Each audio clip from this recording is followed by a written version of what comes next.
Good grief. Why do they never go in for me? Hi everyone, I'm back again with another video, and yes, it's more CDs. I'm continuing my threat of cataloguing my CD purchases this year, much to the delight and joy of everybody, I should think. Yeah, CDs are just the best value physical format at the moment. Ridiculous. Might as well just give them away for what they're getting for them. But anyway, I've got another shed load.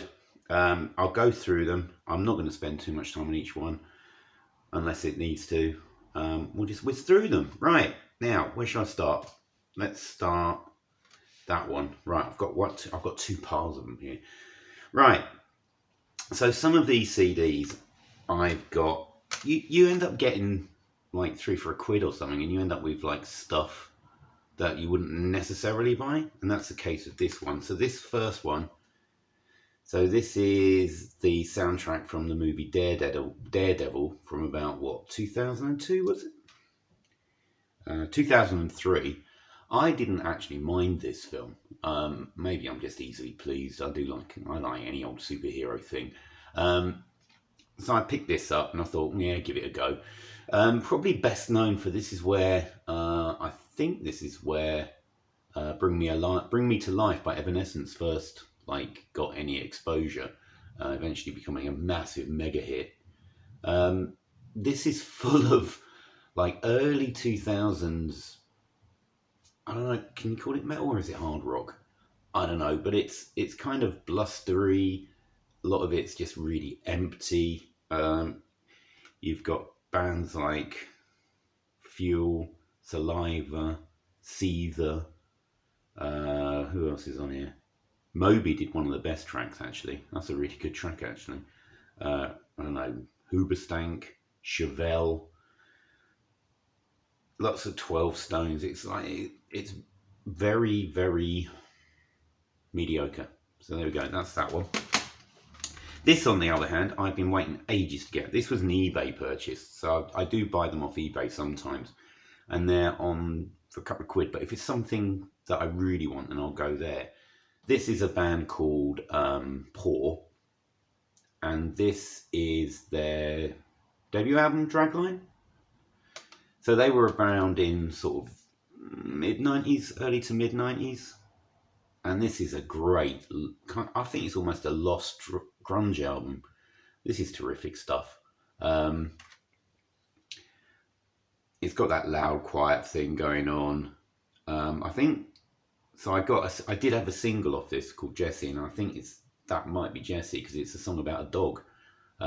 Maybe the only grunge song that ever was released about a dog. I'm sure somebody can correct me on that. But this is great. I really enjoy this, and I've been waiting ages to get it. I don't know why I didn't get it before, but this is a terrific album. This next one is quite interesting. Really good album. This is Raphael Saadiq, and this is Stone Rolling. Now, I can't remember he was in a kind of a boy band, or not boy band, but I think an R&B band. I can't remember who they were now. I'll add it if I can remember to do it. But he recorded this in 2011. It's kind of like was it Neosol? Is that what it was called? I can't remember. But this is brilliant. So this takes its cue from sort of those 60s soul singers, but it adds it's really good R&B soul in a 60s vein, but updated. So it's just really good. Absolutely fantastic stuff. Really enjoyed that. That was good. Up next is some pop punk from Norway. So here we've got Surfer Rosa and their album, what's it called? Shanghai My Heart. So this is, yes, they did take their name from the Pixies album Surfer Rosa. This is excellent, really good. Sort of takes a heavy slew of 80s pop / that kind of poppy 80s punky type stuff, and it just obviously better production, just totally cool stuff. Really, I really loved that. That was really good. Yeah, this is a lovely album. So this is Grand Drive, and and this is the album True Love and High Adventure. Now this lot are from, I think they were based in London, but this is a country rock album. This is a really good country rock album. They take sort of the vocal, the vocal styles of like Teenage Fan Club and sort of any harmony, group that use a lot of harmonies, and they weld it to like really lovely kind of laid back country rock. Terrific stuff. I think there's a pair of brothers who were the main people in this. Yeah, it's really good. I love that. I would recommend that to anybody. Right, I picked this up for 50p from a car boot sale. So I finally got a copy of this. I can't find a vinyl copy anyway. Everybody seems to have a vinyl copy, but I managed to pick up a CD copy of Gets Gilberto, and quite lovely it is too. I don't really need to say that much about that, but that's quite lovely. Girl from Ipanema is absolutely wonderful. So that's that one. Right, this was a bit of an odd one. So this is John Martin, and this is Classics. Now, I've never really listened to any of John Martin's latest stuff, and it's fair to say it doesn't hold up to his early stuff.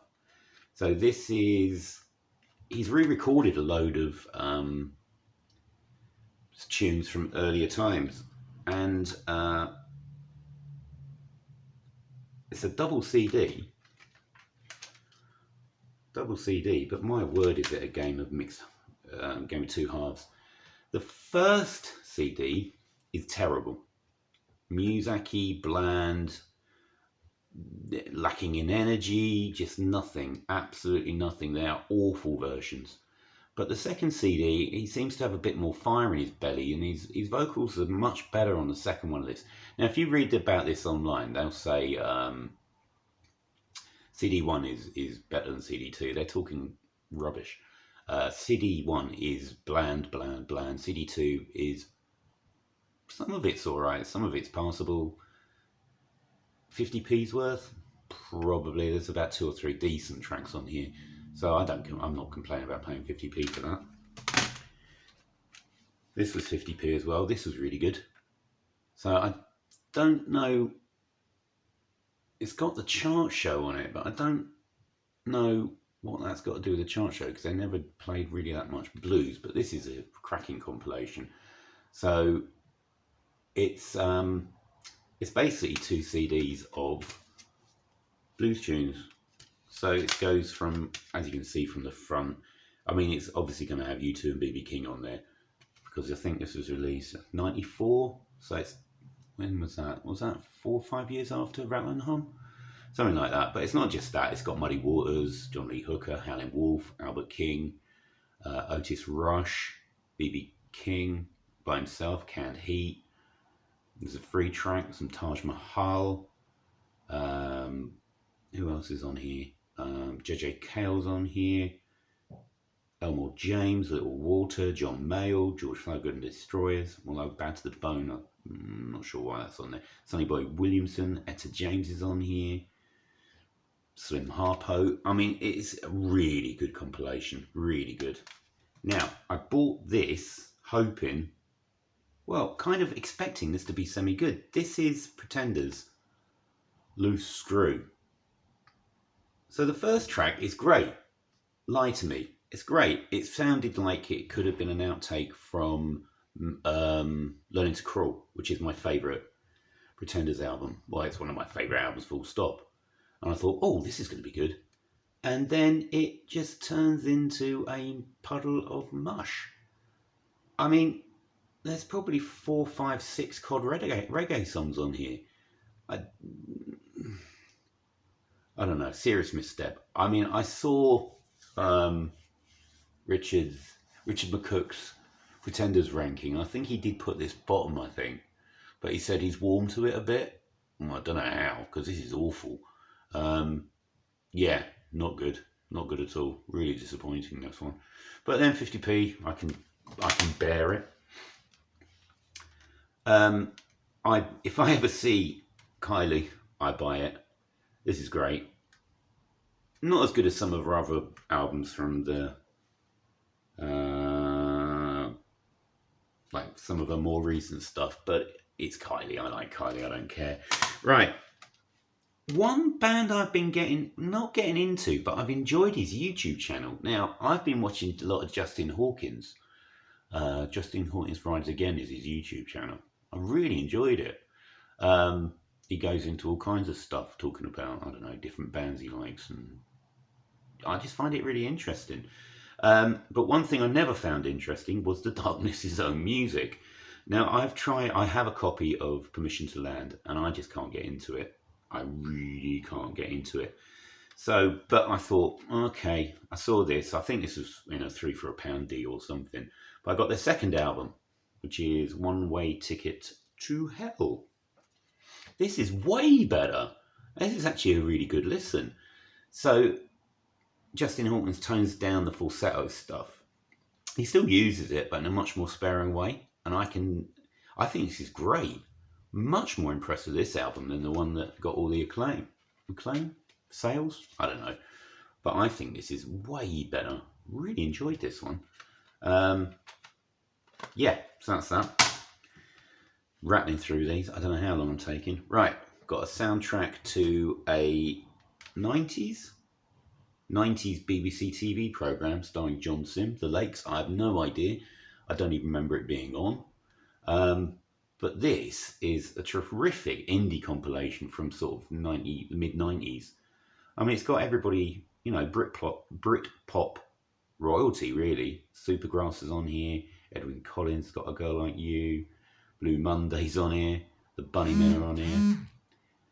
Squeeze are on here. Manson, Space. Terry Hall's on here. Cast, Charlatans. It's great. Blur on here. Fantastic compilation. And that's great in the car. This one I bought, another one 3 for 2. I got this. This is the soundtrack from The Commitments. This was a great film. I haven't seen it for donkey's years, so I don't know how well it stood up. But this was a terrific film. Really funny. Terrific book as well. It's got one of my favourite pages of writing about music ever.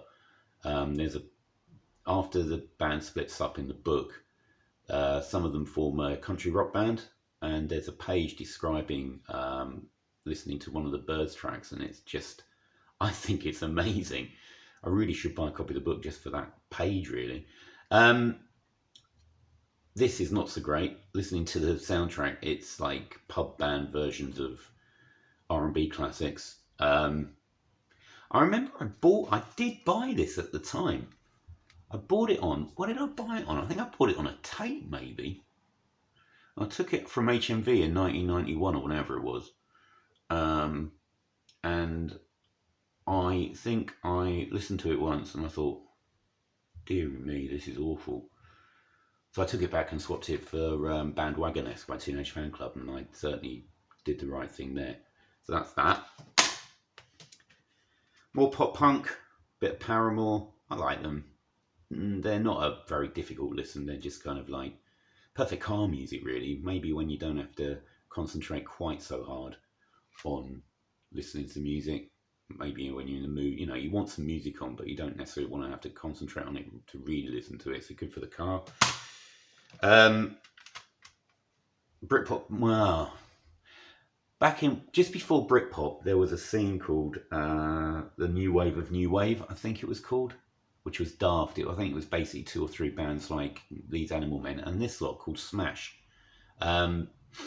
They did sort of a Clash-like, maybe Clash-like, maybe sort of shouty kind of Sham 69 type stuff, probably.